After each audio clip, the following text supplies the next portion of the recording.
ঘোষণা দেওয়ার কথা।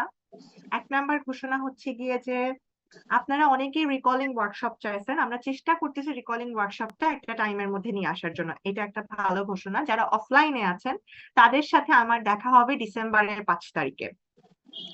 লাস্ট মিনিটে কিভাবে পড়বেন, কিভাবে পড়লে আপনারা গুছাতে পারবেন, স্পেশালি যারা ফাউন্ডেশন 4 আর ফাউন্ডেশন ব্যাচ, এই 2 ব্যাচের সাথে আমার বসা হয় নাই, তাদের সাথে আমি সরাসরি সামনাসামনি ডিসেম্বরের 5 তারিখে বসবো, ইনশাল্লাহ সময় জানায় দেওয়া হবে। আর নেক্সট আরেকটা ঘোষণা হচ্ছে গিয়ে যে আপনাদের যে আমি সিফিলিসটা পড়াইছিলাম তখন, সিফিলিস পড়ানো ঠিক আছে, কিন্তু সিফিলিসের প্রশ্ন যে ম্যাডাম করেছিলেন বা যে ম্যাডামের মানে যে ম্যাডাম আসলে এই কোশ্চেনের ছিলেন, মডারেশন ছিলেন, অবশেষে এই উত্তর জানা গেছে। তো সেটা নিয়ে আজকে সিফিলিস, যেহেতু একটু ভুল হয়েছিল উত্তরটাতে, তাই আমি আজকে সবাইকে বলবো আপনারা আজকের ক্লাসটাতে কনসেন্ট্রেট করেন। এটাই সেই উত্তর এবং সেটা অনুযায়ী আমরা হচ্ছে গিয়ে যে আজকের উত্তরটা দিয়ে দিচ্ছি। সিফিলিস থেকে যে প্রশ্নটা আসছিল আপনাদের গত সেশনে, সেটা হচ্ছে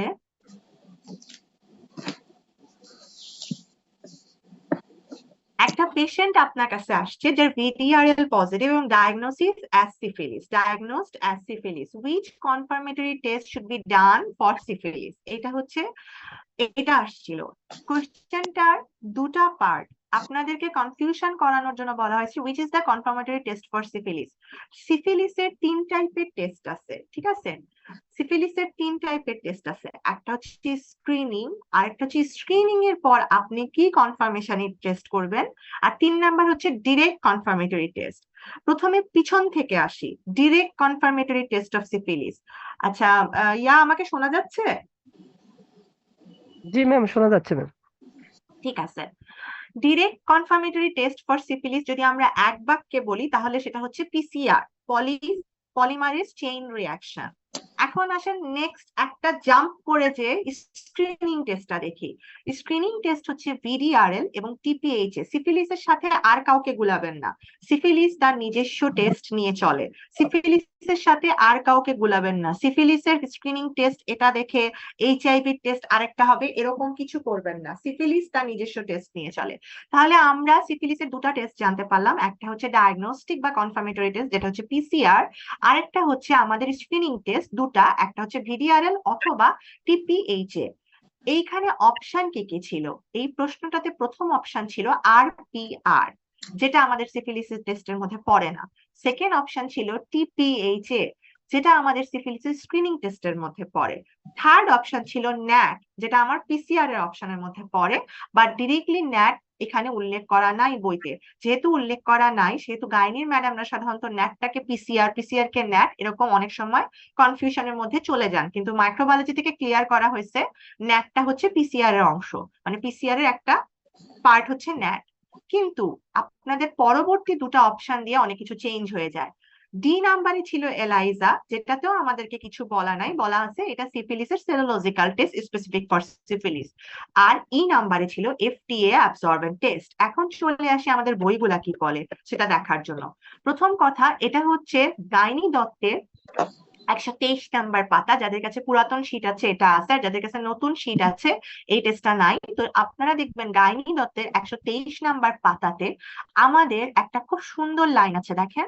আমাদের সেরোলজিক্যাল এবং নন সেরোলজিক্যাল টেস্টের মধ্যে, সেরোলজিক্যাল টেস্টের মধ্যে দেখেন VDRL টেস্ট, আর স্পেসিফিক টেস্টের মধ্যে কিন্তু VDRL টেস্টের কথা দেওয়া নাই। এইখানে 3টা লাইন আছে, দেখেন। ফ্লুরোসেন্ট ট্রিপোনোমার অ্যান্টিবডি অ্যাবজর্পশন টেস্ট কে বলা হয় একটা এক্সপেন্সিভ বা কনফার্মেটরি টেস্ট। এটা কখন করবেন, এইটা হচ্ছে সবচেয়ে বড় কথা। এইটা কখন করবেন সেটা বলা হয়েছে, দেখেন। যখন VDRL এবং TPH টেস্ট ইউজড হবে স্ক্রিনিং এর জন্য তখন, এবং এই FTA অ্যান্টিবডি টেস্টটা বেসিক্যালি তখন না, বলা হয়েছে VDRL এবং TPH টেস্ট একটা স্ক্রিনিং এর জন্য ইউজ হয়, আর FTA অ্যান্টিবডি টেস্টটা ইউজ হয় কনফার্মেশনের জন্য। গাইনি দত্তে ডিরেক্টলি বলা নাই, কিন্তু বলা হয়েছে এটা এক্সপেন্সিভ বা কনফার্মেটরি টেস্ট, ঠিক আছে। ওখানে আবার বলা হয়েছে কারেন্টলি আমাদের যে PCR টেস্ট সেটা এবং ইমিউনোব্লটিংটা মোর সেন্সিটিভ এবং কনফার্মেটরি টেস্ট, কিন্তু কোথাও বলা নাই কোনটার পর কি করবেন। বাট এখানে একটা লাইন দেওয়া আছে, এখানে একটা লাইন দেওয়া আছে যে এটা একটা স্ক্রিনিং টেস্ট, আর এফটিএ অ্যান্টিবডি টেস্ট একটা কনফার্মেটরি টেস্ট। এখন চলে আসেন এটার উত্তর খুঁজতে গিয়ে আমরা যদি অবস 10th এডিশনে দেখি, যেটা 282 নাম্বার পাতায় আছে, এখানে বলছে তারা যদি আমরা একটা ভিডিআরএল টেস্ট পজিটিভ পাই সেটাকে আমরা কনফার্ম করব এফটিএ অ্যান্টিবডি অ্যান্ড ট্রিপোনোমা প্যালাইডাম মাইক্রোহিমাগ্লুটিন টেস্ট দিয়ে, মানে বোথ আমাদের করতে হবে, কিন্তু আমাদের অপশনে ছিল না। তো যেই ম্যাডাম কোশ্চেনটা করছেন ওনাকে যখন পাওয়া গেছে উনি এটাকে ডিরেক্টলি অ্যান্সার দেননি। উনি যে অ্যান্সারটা দিচ্ছেন সেটা বলা হয়েছে, উনি অ্যান্সারটা দিচ্ছেন এইভাবে, যদি কোনো কিছুর স্ক্রিনিং টেস্ট দেওয়া হয় তাহলে যদি পিসিআর উল্লেখ করা না থাকে ডিরেক্টলি, যেহেতু পিসিআর ডিরেক্টলি উল্লেখ করা ছিল না তাই এটার অ্যান্সার এফটিএ অ্যান্টিবডি হবে। অনেক পেঁচানো, অনেক প্রবলেম, ইয়াস। তো এটাকে একটা সামেশনে নিয়ে আসার জন্য আমি আপনাদেরকে এই স্লাইডটা দিচ্ছি, এবং সবাই আমাদের যত স্টুডেন্ট আছেন মনে রাখেন এটাই সেই সামেশন যেটা দিয়ে আপনারা অ্যান্সার দিবেন। সিফিলিস ইনভেস্টিগেশনের সামেশন হচ্ছে আমরা স্ক্রিনিং করি ভিডিআরএল এবং টিপিএইচ দিয়ে, যে কোনো একটা দিয়ে আমরা স্ক্রিনিং করি। যে কোনো একটা যদি আমরা পজিটিভ পাই তাহলে কনফার্মেটরি হিসাবে আমরা এফটিএ অ্যান্টিবডি মানে এফটিএ অ্যাবজর্বেশন টেস্টটা করতে পারি যদি আমাদের স্ক্রিনিং টেস্টটা পজিটিভ হয়। যেরকম এই কেসের ক্ষেত্রে বলছে, এই প্রশ্নে বলছে স্ক্রিনিংটা পজিটিভ। যদি আমাদের স্ক্রিনিং বলে কোনো উল্লেখ না থাকে, যদি বলা হয় আপনার কাছে একটা পেশেন্ট আসছে, আপনি সিফিলিসের ডায়াগনস্টিক বা কনফার্মেটরি টেস্ট কোনটা করবেন, তাহলে যদি অ্যান্সারে পিসিআর থাকে সেটাই অ্যান্সার হবে। যদি আমাদের পিসিআর অ্যান্সারে না থাকে, এফটিএ অ্যান্টিবডি এবং ইমিউনোব্লটিং থাকে এবং কোথাও বলা নাই যে তার স্ক্রিনিং টেস্ট করা হয়েছে, মানে কোথাও বলা নাই তার স্ক্রিনিং টেস্ট করা হয়েছে, তখন ইমিউনোব্লটিং হবে। যদি আমাদের বলা হয় যে স্ক্রিনিং টেস্ট করা হয়েছে, এই ভিডিআরএল অথবা টিপিএইচ এ করা হয়েছে, পেশেন্টটা প্রেগনেন্ট, তাহলে এফটিএ অ্যাবজর্পশন টেস্ট এবং এমএইচ এ টিপি দুটা একত্রে যে অ্যান্সারটা হবে সেটা অ্যান্সার হবে। যদি আমাদের বলা হয় যে না স্ক্রিনিং করা হয়েছে, এফটিএ অ্যান্টিবডিটা আছে, তাহলে অ্যান্সারে এফটিএ অ্যান্টিবডি হবে যদি পিসিআর না দেওয়া হয়। পিসিআর কথাটা যদি না দেওয়া থাকে ডিরেক্টলি তাহলে এফটিএ অ্যান্টিবডিটা হবে। তাহলে আপনারা মাথায় রাখেন এফটিএ অ্যান্টিবডি কখন হবে, যখন স্ক্রিনিং করা থাকবে এবং পিসিআর অপশনে থাকবে না। সেটা ন্যাট থাকুক ইমিউনোব্লটিনিং থাকুক, যদি আপনার ইনিশিয়াল স্ক্রিনিং করা হয় তাহলে অ্যান্সার এফটিএ অ্যান্টিবডি থাকবে। যদি পিসিআর দেওয়া থাকে তাহলে অ্যান্সার পিসিআর হবে, আনলেস আদারওয়াইজ প্রুভেন। এবং পিসিআরটা সাধারণত কখন হবে, বেশিরভাগ ক্ষেত্রে যদি দেওয়া থাকে কোনটা ডায়াগনস্টিক বা কনফার্মেটরি টেস্ট। এটাই ছিল আপনাদের আজকের জন্য অ্যান্সার। সেটা হচ্ছে ভিডিআরএল টেস্ট পজিটিভ আসছে, সে হচ্ছে ডায়াগনোসিস সিফিলিস হয়েছে, তার কনফার্মেটরি টেস্ট ফর সিফিলিস হচ্ছে এফটিএ অ্যান্টিবডি, যেটা আপনাদের জুলাই 23-এ আসছে। ওখানে অ্যান্সারে ন্যাট ছিল, ন্যাটটা হবে না। পিসিআর যদি থাকতো তাহলে আমরা একটু কনফিউজড হয়ে যেতাম, কিন্তু যেহেতু স্ক্রিনিং টেস্ট করা হয়েছে তাই আমরা এফটিএ অ্যান্টিবডি দিব। এবং যেখানে ডিরেক্টলি বলা আছে যে হচ্ছে গিয়ে এফটিএ অ্যান্টিবডি ভিডিআরএল করলে এফটিএ অ্যান্টিবডিটা হচ্ছে গিয়ে যে করা যায়। এখন কথা হচ্ছে আপনারা আমাকে একটা জিনিস খেয়াল করে রাখবেন, যে দেখেন যখন আমাদের অপস দত্তটা ছিল, অপস দত্তে কিন্তু কোথাও এই দেখেন ফিটাল ইনফেকশন বলা আছে, কোথাও কিন্তু বলা নাই। এখানে যেরকম ডাইরেক্টলি বলা আছে currently PCR evaluated more sensitive and confirmatory, সেহেতু কোথাও বলা নাই যে আপনি স্ক্রিনিং করার পর পিসিআর করবেন। এই জন্য স্ক্রিনিং টেস্ট যদি উল্লেখ করা থাকে অ্যান্সার এফটিএ অ্যান্টিবডিজ হবে। স্ক্রিনিং টেস্ট উল্লেখ করা থাকলে অ্যান্সার এফটিএ অ্যান্টিবডি হবে। এটাই ছিল কথা। আমি শুধুমাত্র 5 মিনিটের জন্য আপনাদের কোশ্চেন অ্যান্সার নিব, জাস্ট 5 মিনিট। যারা যারা লিখতে চান লেখেন, কোনো প্রশ্ন থাকলে, মানে মুখে না, লিখতে চাইলে লেখেন। শুধুমাত্র মানে এই প্রশ্নটার জন্য আপনাদের যদি কোনো রকম জিজ্ঞাসা থাকে তাহলে লেখেন। আমার মনে হয় যদি আমি নাও বুঝাইতে পারি, আল্লাহ না করুক, এইটা দেখে তো বোঝা যাবে। আপনারা বলতে পারেন যে আপু স্ক্রিনিং টেস্টটা দেওয়া আছে, ভিডিআরএল দেওয়া আছে, এফটিএ অ্যান্টিবডিজ আর পিসিআর দুটাই দেওয়া আছে, তাহলে সেই ক্ষেত্রে কি করব? যদিও সেই ক্ষেত্রে পিসিআর অ্যান্সার হওয়া উচিত, কিন্তু এই একটা কারণে পিসিআর অ্যান্সার হওয়ার চান্স কমে যায়। যদি প্রেগনেন্ট আসে তাহলে তো একদমই কমে যায়, তাহলে তো দিবেনই না। আরেকটা হচ্ছে এই লাইনটার জন্য। কিন্তু ডিরেক্টলি যদি কোশ্চেন আসে ডাইরেক্ট ডায়াগনোসিস তাহলে পিসিআর দিবেন। যদি ডাইরেক্ট ডায়াগনোসিস কোশ্চেন আসে কিন্তু অ্যান্সারে পিসিআর নাই, ইমিউনোব্লটিনিং আছে, তাহলে ইমিউনোব্লটিং অ্যান্সার হবে, সেটা এফটি অ্যান্টিবডি থাকুক আর না থাকুক। কেউ কোনো কিছু লেখেন নাই, তাহলে আমি এইটুকুনই পড়াইতে আসছিলাম। So thank you all. যেহেতু এই ক্লাসে আমি যেহেতু বলছিলাম ওটা ন্যাট হবে, ন্যাট অ্যান্সার হবে না, ওটার অ্যান্সার এফটি অ্যান্টিবডি হবে। আবার দেখে নেন সবাই, এইটুকুন স্ক্রিনশট নিতে চাইলে নিয়ে নেন, আমি রেফারেন্স দিয়ে দিচ্ছি। সবাই ভালো থাকবেন। আপনাদের যারা র্যাপিড রিভিশন ব্যাচে ভর্তি হয়েছেন তাদের সাথে আমার এই রকম সামেশন আকারেই দেখা হবে ক্লাসে। সুন্দর করে বুঝা এরকম ছোট ছোট সামেশন দিয়ে দিব আমরা। সেটা হচ্ছে গিয়ে যে এই যে এই সামেশনের যে একটা স্লাইড দিলাম, এরকম একটা স্লাইড দিব। আর এই সামেশনের স্লাইডটা আমি আপনাদের ফাইনাল গ্রুপে আগামীকালকে আপলোড করে দিব, জাস্ট এইটুকুনো, মানে পোস্ট আকারে আপলোড করে দিব। সো ডোন্ট ওয়ারি, আপনারা আমাদের সাথে থাকেন। আপনাদের এইবারের এসবি এর জন্য যে সময়টা আপনারা পাবেন না, যে হ্যাঁ আমরা 4 ঘন্টার মধ্যে পরীক্ষা দিচ্ছি, এইরকম সুন্দর করে যদি একটা সামেশন আপনাদের সামনে থাকে, অথবা আমরা যদি বুঝাই দিতে পারি, তাহলে আমার ধারণা আপনাদের আর কোনো কনফিউশন হবে না এবং আপনারা পরীক্ষার হলে অনেক কনফিডেন্ট থাকবেন। তাই বারবার বলতেছি, সিঙ্গেল গাইডলাইন ফলো করেন, সিঙ্গেল গাইডলাইন ফলো করেন, সিঙ্গেল গাইডলাইন ফলো করেন। এখন আর কোথাও ছুটবেন না। যারা জেনেসিসের সাথে ছিলেন সবসময়, জেনেসিসের সাথেই থাকেন। এখন এখানে যেভাবে পড়ানো হচ্ছে সেভাবে পড়ালেই আশা রাখা যায় ইনশাল্লাহ আপনাদের ভালো একটা ফলাফল হবে। দুটা কোশ্চেনের উত্তর দিয়ে যাই। একটা হচ্ছে এইবারের প্রশ্ন কঠিন হবে না সহজ হবে। প্রথম কথা, এইবারে একটা বার আপনাদের তুলে দিচ্ছে যে 210 মার্কের আপনাদের পাস হবে, মানে 210-এ আপনাদের পাস হবে। আগের বার যেমন অনেকজন ফেল করছেন 217, 19, 20 পেয়ে, সেরকম আর এবার হবে না। এবং আপনাদের এইবারে যেটা ব্যাপার সেটা হচ্ছে, যেখান থেকে বেশি প্রশ্ন আসে সেটা বেশি পড়ে গেলে আপনারা 210-এর কাছাকাছি চলে যাইতে পারবেন। কিন্তু একই সাথে একটা সময়ের একটা খেলা শুরু হয়ে গেছে। তাই যারা মোটামুটি বারবার রিভিশন করবেন, ট্রিপল স্টার টপিক গুলা বেশি দেখবেন এবং জানা জিনিস কম ভুল করবেন, তাদের এইবারে পাশের হার বেশি হবে। আশা রাখা যায় গতবারের চেয়ে এবারে পাশের হার বাড়বে ইনশাল্লাহ। প্রশ্ন কেমন হবে এটা তো প্রশ্নই বলবে, আমরা পড়াচ্ছি সব।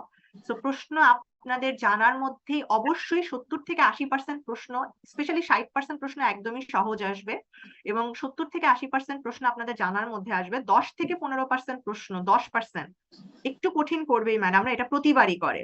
এখন এটা 10 করবে না 15 করবে, প্রতিবার 5 থেকে 10 করে, এবার 10 থেকে 15 করতে পারে, কিন্তু সেটার জন্য আপনাদের পাশ আটকাবে না যদি আপনি ঠিক মতো পড়ে যান। এটা হচ্ছে আসল ঘটনা, তাই একটু কনফিডেন্ট থাকবেন। আর পরীক্ষা ডিসেম্বরের 30 তারিখ 31 তারিখে হওয়ার কোনো সম্ভাবনা এখন পর্যন্ত দেখা দেয় নাই, তাই কেউ ঘাবড়াবেন না। হ্যাঁ, জানুয়ারির 3 তারিখে একটা সম্ভাবনা দেখা দিচ্ছে, তাই 2 তারিখের মধ্যে আপনারা পড়া শেষ করবেন। কারণ একই দিনে হয়তোবা মেডিসিনের পরীক্ষা হবে না, মানে দেখা যাবে যে আগে তো 3 পেপারে হইতো, এখন আসলে অ্যাকচুয়ালি একই দিনে একটা টপিক, একটা সাবজেক্ট শেষ করে দিবে। হয়তো সারা দিন ব্যাপী 4 ঘন্টা ব্যাপী গাইনি হইলো, ওই দিন হয়তোবা অন্য টাইমে হইলো, তাই দেখা গেল কারো গাইনির পরীক্ষা 3 তারিখেও হইতে পারে অথবা 4 তারিখেও হইতে পারে, এরকম ভাবে দিতে পারে। কিন্তু 3 তারিখ থেকে পরীক্ষা শুরু হবে এরকম আশা রাখা যায়। তো জ্বালাময়ী কোশ্চেন, সময়, ক্লক ইজ টিকিং, কিন্তু সময় আছে, এখন যারা পড়বেন তারা পারবেন। আমি সবার কাছে বিদায় নিচ্ছি। সবাই ভালো থাকবেন, সুস্থ থাকবেন, দোয়াতে স্মরণ রাখবেন। আল্লাহ হাফেজ।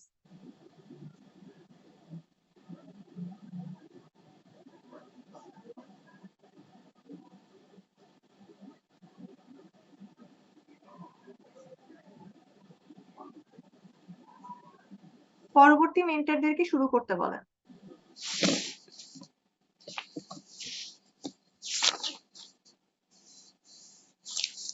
জি নিতু ম্যাম, শুরু করবেন ম্যাম।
ঠিক আছে, সবাইকে মিউট করা আছে না?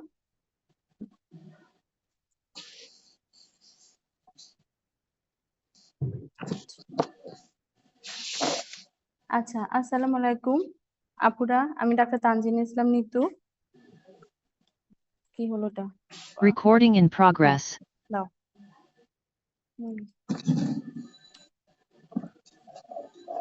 আসসালামু আলাইকুম আপুরা, আমি ডাক্তার তানজিন ইসলাম নিতু, পার্ট 2 ট্রেনিং হিসেবে আছি ঢাকা মেডিকেল কলেজে। আপনাদের সাথে তো ফারিয়া আপু যুক্ত ছিলেন, তাই না? আপনাদের এই যে সিফিলিসের এই কোশ্চেনটা নিয়ে আপু যেন কেউ কনফিউশনে না পড়েন। হ্যাঁ, আপু সুন্দরভাবে কনফিউশনটা ক্লিয়ার করে দিয়েছেন যে আপনি কখন কোনটা দিবেন। ঠিক আছে, তাহলে হচ্ছে আজকে আমাদের শুরু করি। আপনাদের লাস্টে হচ্ছে আমি আপনাদের কোশ্চেন গুলো নিব, আর কোন স্টেম যদি আপনাদের লিখতে না পারেন তাহলে হচ্ছে লাস্টে আমাকে বলবেন। ঠিক আছে, আর হচ্ছে বিসিপিএস এর এই স্টেম গুলো হচ্ছে দেখা গেছে যে আমরা যেগুলো কালেক্ট করেছি স্টেম গুলো এদিক সেদিক হইতে পারে। হ্যাঁ, আপনাদের সাথে দেখা গেছে যে দুই একটা স্টেম আপনার কাছে মনে হলো তো আমি তো পরীক্ষা দিয়েছি, এটা আসলে মনে হয় এমন আসছিল। তেমন হতে পারে, কারণ হচ্ছে এই কোশ্চেন গুলো তো আসলে আমরা তো ডিরেক্ট পাই না, আপনাদের থেকে কালেক্ট করা। তো ঠিক আছে, সবার লাস্টে কোশ্চেন গুলো করবেন, আমার সেশনটা শেষ হোক তারপরে। চলেন তাহলে শুরু করি হচ্ছে এমসিকিউ দিয়ে। হ্যাঁ, প্রথম এমসিকিউটা মানে ছিল যে chemical mediators for the type 1 hypersensitivity. ঠিক আছে, মানে হাইপারসেনসিটিভিটি থেকে যে কেমিক্যাল মিডিয়েটরস গুলো কি কি ছিল, এরকম যে অপশন এরকম ছিল যে এক নাম্বার অপশন হচ্ছে লিকোট্রিন ছিল, বি ছিল হিস্টামিন, সি ছিল সেরোটোনিন, আর ডি ছিল প্রোস্টাগ্ল্যান্ডিন, আর ই ছিল ডোপামিন। ঠিক আছে, তাহলে হচ্ছে দেখেন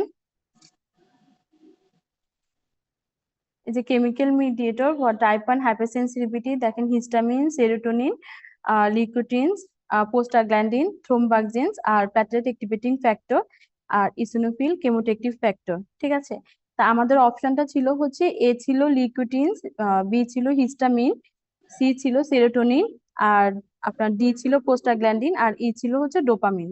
ঠিক আছে, তাহলে দেখেন আমাদের এ বি সি ডি সবগুলো অপশনে ট্রু ছিল, আর ই নাম্বার অপশনটা ডোপামিন ছিল।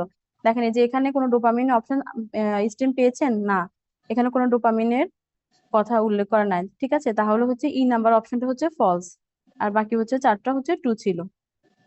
আচ্ছা, দেখেন এরপর হচ্ছে আমাদের সেকেন্ড যে কোশ্চেনটা যেরকম ছিল রিগার্ডিং কমপ্লিমেন্ট পাথর। কমপ্লিমেন্ট পাথর নিয়ে কোশ্চেন ছিল, যেমন হচ্ছে দেখেন এই নাম্বার কোশ্চেনটা ছিল যেরকম C3 is converted into C3 এবং C3b, আর বি ছিল to activate alternative pathway bacterial cell needed, আর সি নাম্বার অপশন ছিল হচ্ছে classical pathway require aggregated immunoglobulin A, আর ডি ছিল কি mannan binding lectin is needed for classical pathway, আর ই নাম্বার অপশন ছিল হচ্ছে immunoglobulin M most efficient for classical pathway.